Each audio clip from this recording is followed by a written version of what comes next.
sounds a little bit like the movie Hot Fuzz, where they kind of get rid of everyone who's kind of soiling the good image of the city, right?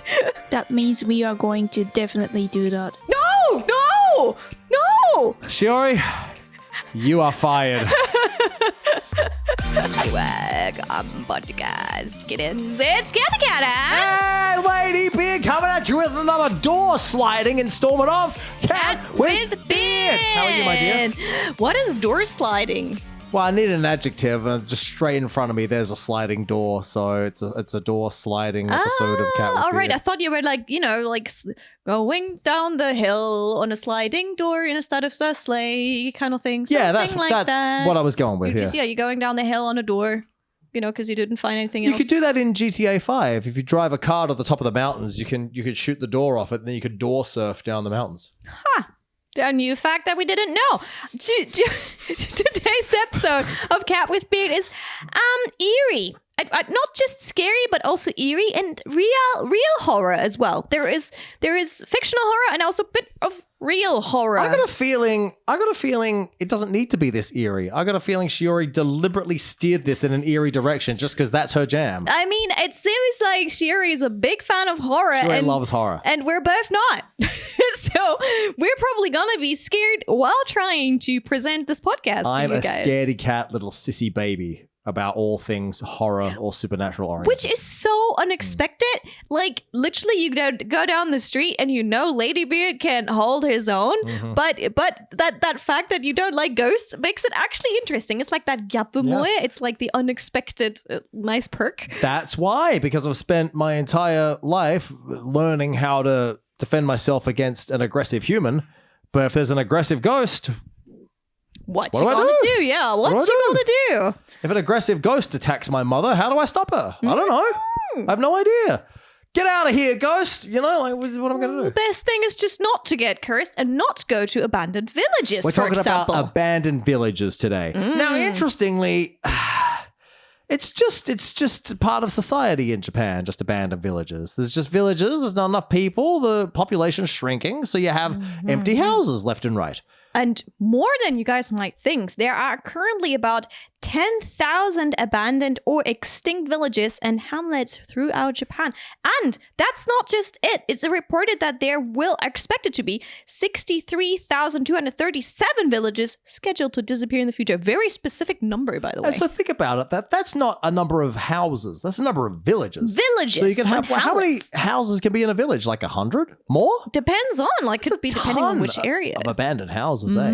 It's a mountain of abandoned houses. I think because Japan has a super aging population right now, which means the majority of Japanese people are very, very old, and there's not enough young population coming after, some villages get more and more extinct. And there are villages where pretty much everyone is old and there's no young people living there because they all moved to the big cities, and those villages... Who's going to live there? Once the children are older, they're probably going to stay where they're currently staying at. So those villages become less and less populated. And interestingly, this akiyas are what they call abandoned houses in Japan. The other thing is, a lot of the time when an old person dies, their kids don't necessarily want to inherit the akiya because you got to pay this big inheritance tax when you receive an inheritance. So a lot of the kids just say, we'll just bail on the house. Yeah, or they've got they their don't. house in the city. They don't need this dodgy house in the country, Yeah, or they just don't want to live there because it is really badly connected. There's, nothing really around. There's not even a supermarket or anywhere. So it's so inconvenient that they just give up. It was fine living there in like the 1930s or something, but in the 2030s, it's not going to fly. So how did this happen? Yeah, why are there so many abandoned villages? Well, after World War II, there was a lot of migration from the smaller rural areas into the cities. Everyone's looking for work. The place is industrializing. Makes sense. So yeah, a lot of people left the rural villages behind. Also, Japan is a culture of a lot of farming, lots of noka, and that is not a main thing for many young people anymore. They maybe want to work in a company or similar things like that. Yeah, if you were a young person who wanted to be a farmer, wow, Japan would be just the golden land for you. Fantastic. Yeah. But there's also a lot of crafts that unfortunately due to that are starting to get more and more extinct. So crafts, or for example, old breweries somewhere in the countryside, or, miso makers who don't find anyone to inherit the company and such. So it is becoming a big problem. Also, the rapid economic growth during the Showa bubble period, a large-scale dam constructions project were launched and many villages were submerged. Yeah, flood that village. So that happened. Flood that village. All your memories underwater. Under the sea, under the sea, under the sea. That, yes. And like I mentioned, aging population is one of the big problems right now Japan is battling with. So there are some villages where pretty much there's no young people there. Losing battle. There's no way to stop it. It is pretty tough. There are some projects that I've seen. So for example, in one of the NHK shows they have given that like open old pretty houses to, for example, companies that have editors, so TV editors, because you don't need to be there. If you can work remotely, they just created a remote office, gave them that beautiful building, gave the people who actually belong to the company nice houses for probably quite cheap, and gave them an incentive to move that far out. They're still connected to a big company, they're still working under that big company label, but since they don't have to be present in the company, they do their editing out in the countryside. The doors are open, everyone's barefoot, they have t-shirts on, super relaxed, and way better than commuting in the crowded trains in Tokyo if you love nature. That sounds like a work environment that would be full of insects. Probably. But that's why you have those little doors, those sliding doors with the little nets in front of it. The mesh. Yeah, good point. But you could tell like a lot of people working there were like, hey, I'm so glad I can't deal with the crowded trains anymore, but I'm still working for a prestigious company. I have a nice house and, so that's how they're kind of trying to do a changeover these days. Some villages are very smart about it. Some haven't really quite found a solution. Another big problem as well, natural disasters. Sometimes an earthquake or a typhoon or flood or something like that happens. Village gets destroyed and everyone just goes, and that's the end of that village. Sometimes people don't come back. For example, if you have that, there was an incident once where the only road that connected to a village cut them off. And then there was no way to get food and anything to them. So they had to get the support via helicopter. And that really breaks it home that living somewhere in the countryside, the ideal is there. But if something happens, will you get the help you need? That was the recent really big earthquake, the one in Tachikawa, because Tachikawa is a peninsula. I'm sorry, Ishikawa. So that was the recent really big earthquake. It goes in Ishikawa, right, which is a peninsula. So, there's only one way in, and if that road's cut off, well, what you got to do? They got a helicopter stuff in and out. Yeah, bananas. If it takes you too long to get help. I would have thought you could get out of there with a boat, but maybe not. I guess if you're not right on the shore, I guess that's not an option either. I don't know. Yeah. But that was a big problem. So we have some famous abandoned villages. Oh man, here's where things get haunted. Oh, I hate the haunted. I hate things that are haunted. All right, let's talk about fun. They're all. I was going to say let's talk about the non-haunted ones first, but they're all haunted. Off you go. Not necessarily. So there is Ogurasawa Village in Chichibu, Saitama. Thrived as a mining town, and I can get behind that. There's a lot of economic movement involved with mining. Yeah, but you gotta have the mine. You gotta have the village next to the mine for the miners and their families to live in. You need a school for the kids, a hospital, a police station, a place to get their hair cut. You can't have long hair down a mine. That you can have a whole community built around the mine. What do you do when you lose the mine? See ya. Yeah, I mean, mining is obviously now, stopped in most parts because it is so bad for the people who work there. But in the old days, that's where people got work and that's where people moved to. So the village is now overgrown with remnants of life from the Showa era still visible. It offers an eerie, atmospheric glimpse into Japan's rural past. Well, so far there's been no mention of ghosts, so I'm doing okay so far. Looking at the picture of this actually does look quite interesting. Like it looks like quite an interesting place to village. These old buildings to visit. Apart. Old ass buildings with like trees growing inside them and whatnot. If you're there in the daytime, it looks like it actually could be quite fun. Oh no, at night you wouldn't want to be there. At night it would just be a nightmare. It'd be awful. Oof. You'd be like, oi, bulldoze this whole place. Get me my night bulldozer. No. Next one. Yanaka Village in Tochigi Prefecture. Your mate Yanaga. So yeah, it was abandoned due to environmental pollution caused by the Ashio copper mine. Copper, you don't want to be around that for too much. Residents were forcibly relocated during the Meiji period. Get out! It now actually is preserved as a park, commemorating the history of industrial pollution and its social impact. So try to turn the minus into a plus, I guess? Yeah, but our need for copper was not curved, was it? We just sent the copper somewhere else. You know, the copper mining somewhere else. Yeah. Copper schmopper.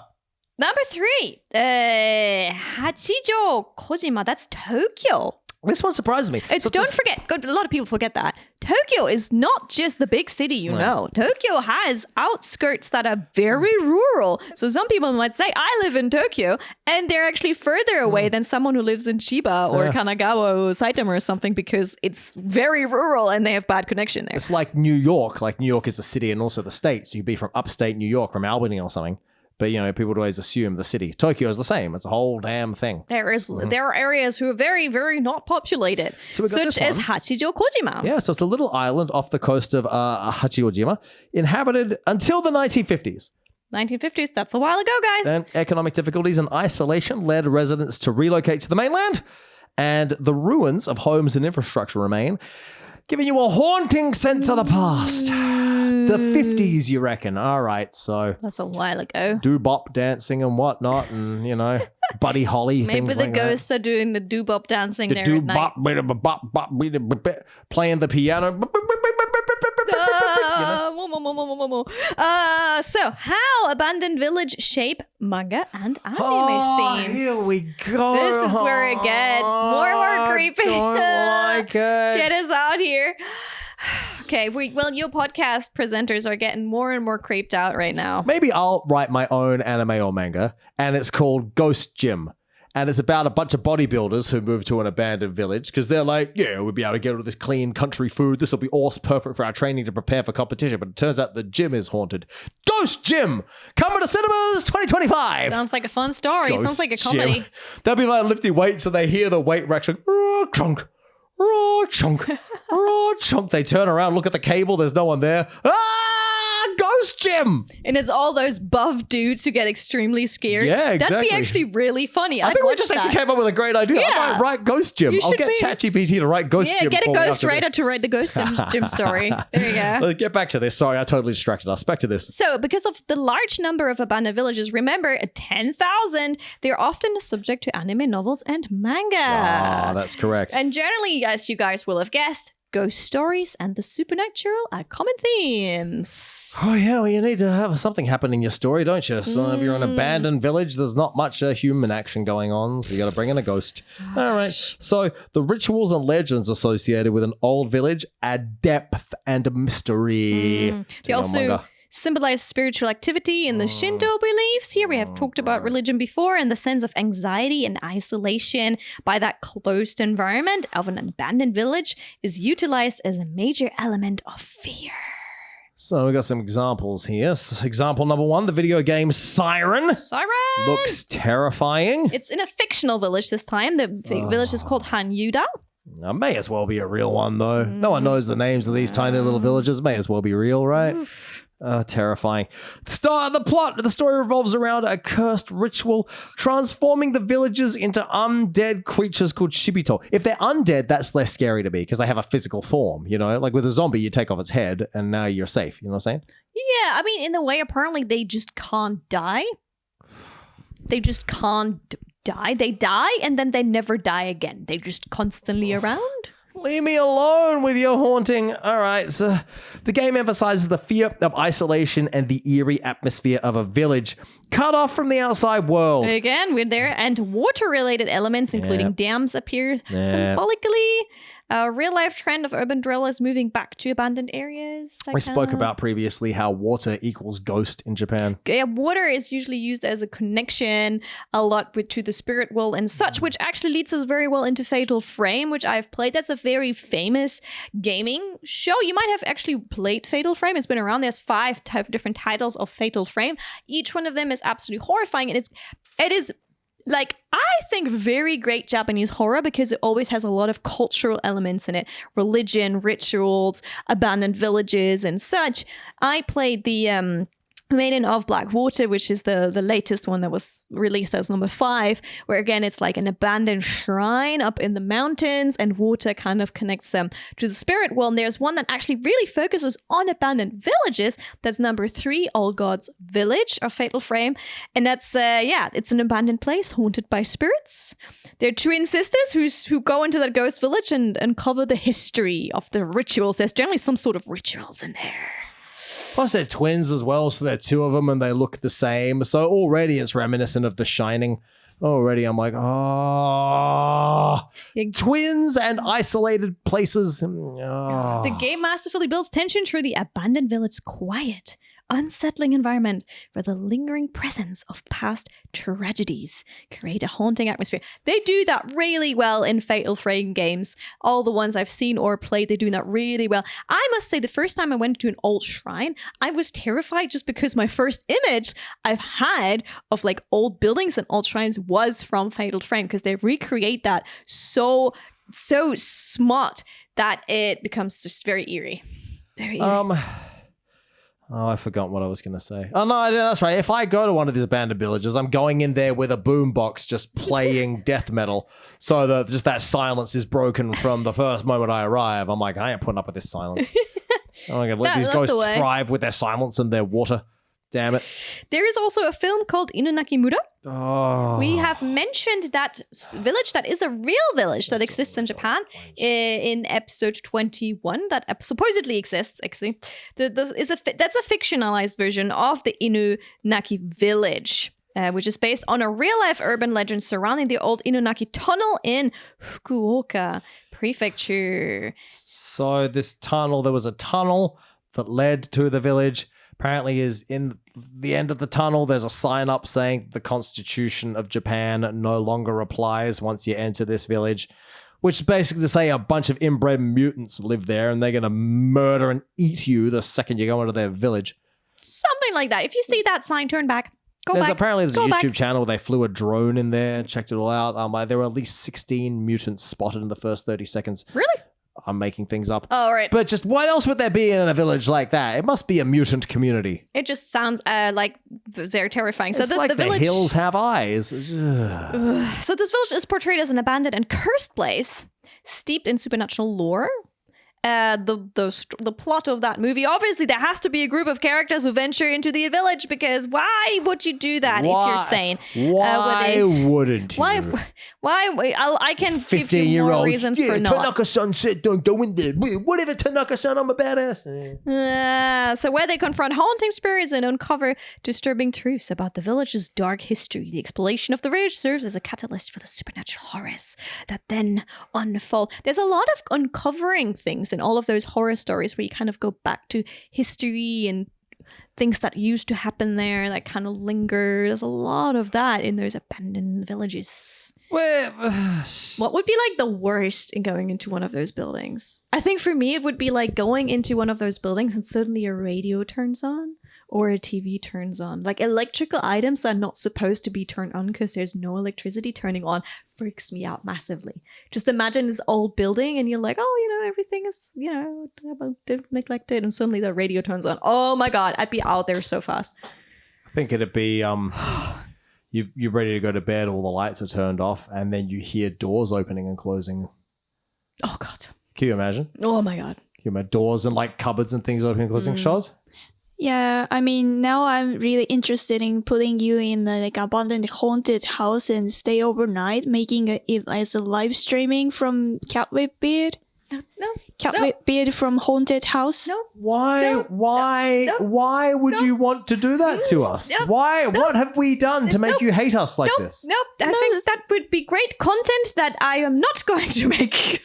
Yo, oi, hey. It's gonna be fine. It's just haunted. Oh my God.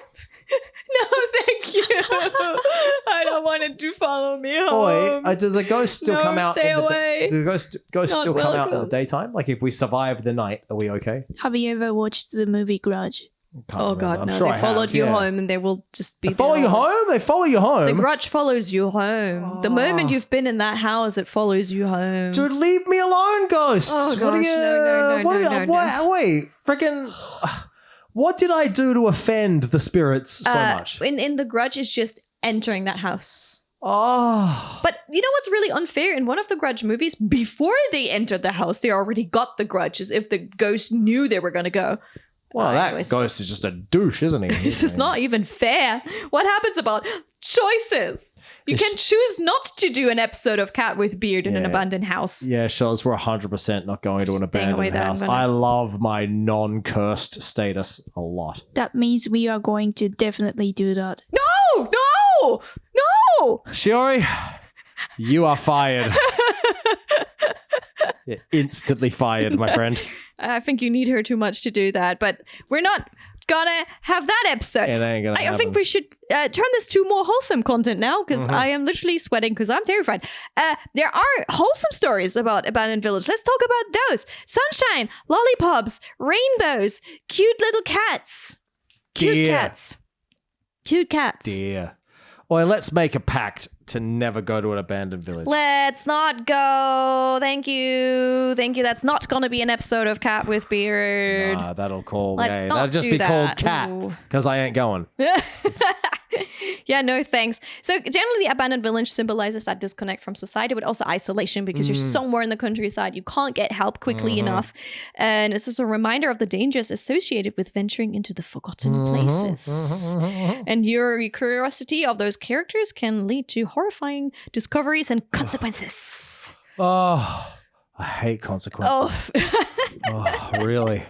So, positive things, nostalgia and escaping urban life. That's right. So as characters escape the stressful city life and they find beauty in rural decay. That's a little bit like that company that I was talking about. who Exactly said right. Yeah. There, people say, hey, you're stressed in Tokyo and you don't want to go on the crowded trains anymore. Here you go. Have a nice place to work in the countryside.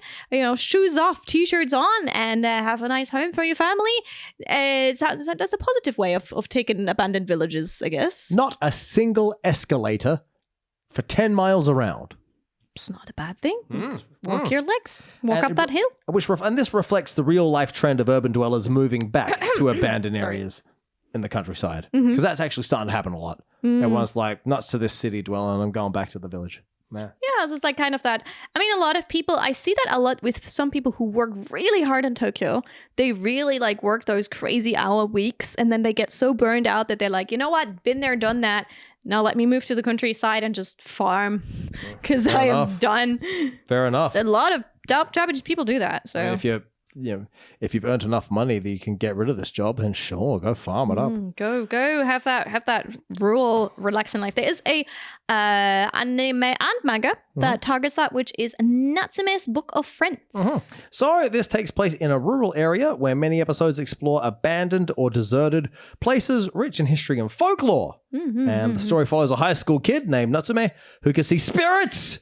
Because see, yokais is already a problem, frankly, and he inherits a notebook from his grandmother, which contains the names of spirits that she had bound to her will, which is an interesting choice for her to make. But then instead of continuing this practice of keeping the spirits bound to her will, then Natsume seeks to release the spirits, helping them find peace. Yeah. Bound to her will, do you mean the will as in the piece of paper for when you die, or her will as in she tells the spirits what to do? I think that's more the one. Piece of the paper? second one, yeah. The second one? She has the names of the spirits, and then he releases them in a way. So why did But Grandma do that? Grandma sounds like a bit of a grumpy old spinster. I'm not quite I sure shouldn't say how. that. Grandma sounds like a bit of a funny old character.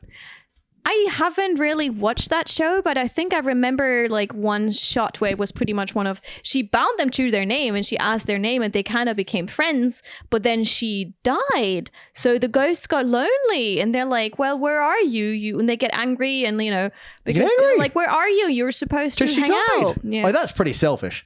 Someone dies, you're like, exactly the kind of thing I'd expect from you. like I said, I haven't really watched that show. I think I just like dipped into one episode, but it's kind of like, you know, him making that, having that book of friends. And again, abandoned villages are used as homes for spirits and forgotten stories also of lives of people that once inhabited the places. And yeah, it's kind of an endearing presence of the past in a way.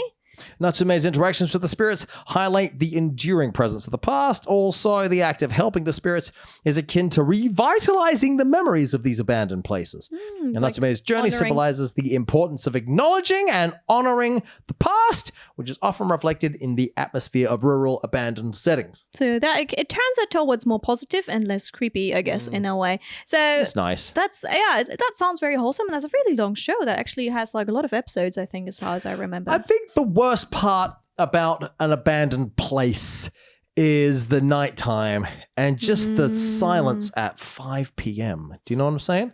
It's like it's 5 p.m. and it just everything's pitch Suddenly black. the grasshoppers stop singing. Just darkness, and you just feel like you're trapped there. There's no way out. You're like, oh dear.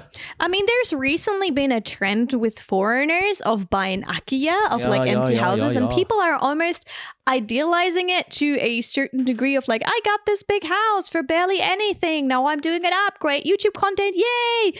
But you need to be careful with that because a lot of those houses that might look amazing have very bad connection. You can't get to them. There's like a tree falls on the road and you will never be able to get out of there. So as fun as it sounds to get a house for cheap, you need to do your checks because if it's really, really, really far away and abandoned, you might not have any connection to get food, to get resources, maybe not even a hospital if something happens to you. Police. You know? Yeah, there's a certain risk in that as well. So what do you do during an earthquake, for example? Does any of your neighbors know? Or are you too far away from the neighbors? Is no one going to check that you're okay? So you might have to be a bit more careful. And I don't want to break anyone's like image about like rural houses and woohoo, it's going to be so cheap. You need to be careful what you get if you're thinking of getting one of them because you can actually get yourself into danger with that situation. And a lot of the time, people get excited about the idea of a free house because sometimes they give them away.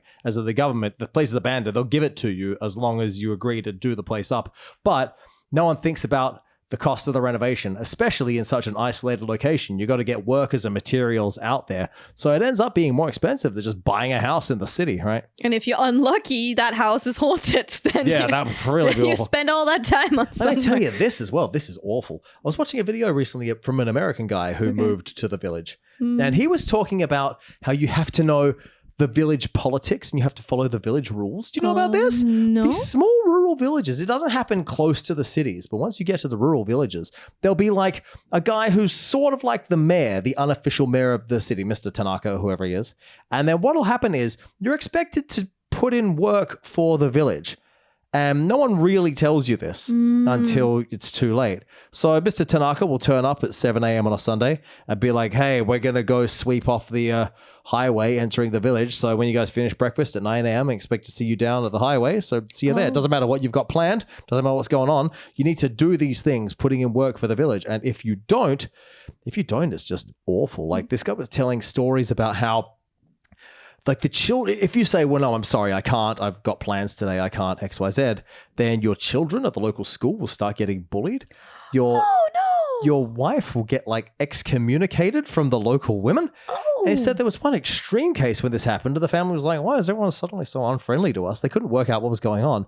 Eventually, local inhabitants firebombed their house. They burnt their house to the ground. They had no choice but to leave the village. This is purely because they did not follow these village rules that they didn't even know about. So, oh dear. Yeah, apparently that's real. Shaw's, that's real stuff, yeah? Not that extreme, but we have some kind of stuff. And then actually there's a manga based on that story, which is called Misu Miso. It's just, someone set a fire on some girl's house because that girl's house is too different. Oh, too the different. village. The greater good. Different. You know, in a funny sense, it sounds a little bit like the movie Hot Fuzz, where they kind of get rid of everyone who's kind of soiling the good exactly image what it of the sounds city, like. right? That's exactly what it sounds like.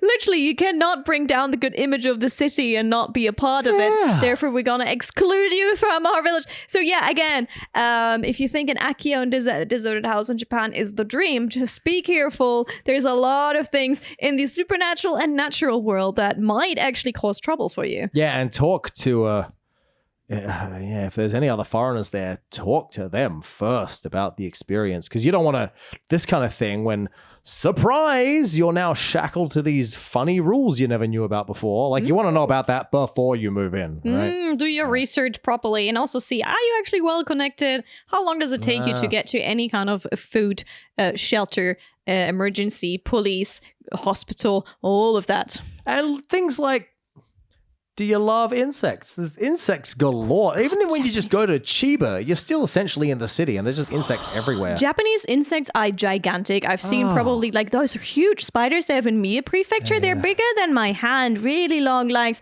Oh, those frogs at night that do that sound as if Mononoke Hime, they're kind of like... Yep. Those huge grasshoppers, the thing that's like stick like that with all these twig legs coming out of The them. amount of times I had a praying mantis in front of my room, Yeah. and I'm not even in the countryside. No, that's right. I had a praying mantis in my house the other day. I was like, In "What's up?" Tokyo, you get Yeah. gigantic praying mantises. So yeah, just be careful. The more further you go into the countryside, the more things there are there. Snakes that are poisonous, snakes. gigantic spiders everywhere. There's a lot of other reasons to be very careful with that kind of stuff. Bears! Careful of the bears and the foxes. Where's freaking rural living, man? Yo, if you know what you're doing in the rural areas, fair enough. But Akiya, expectations versus reality. yeah, there's a lot of people on YouTube who've bought them and done them up, so I'm sure there's plenty of channels you can check out. Yeah. There's one Aussie guy who looks like he's half Japanese, and he bought an Akiya up in what's the one to the north? Akita, that prefecture, Akita. But his whole thing was he wanted a house that was like his Aussie house he grew up in, but in Japan. So it was not an investment at all. It cost him like $300,000 or something to renovate the place.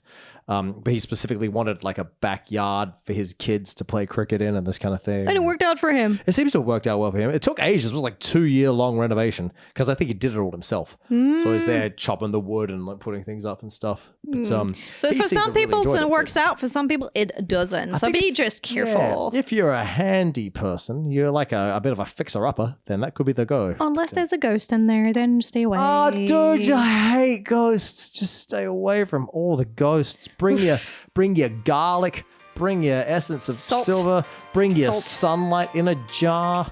Bring all of that. Well, so that was our episode, Akiya Expectations versus Reality. We have done a couple of episodes on horror if you want to tune back to some of our earlier episodes. Oh, but there's going to be some more interesting facts about Japan that you can't find anywhere else in the next episode of Cat with Beard.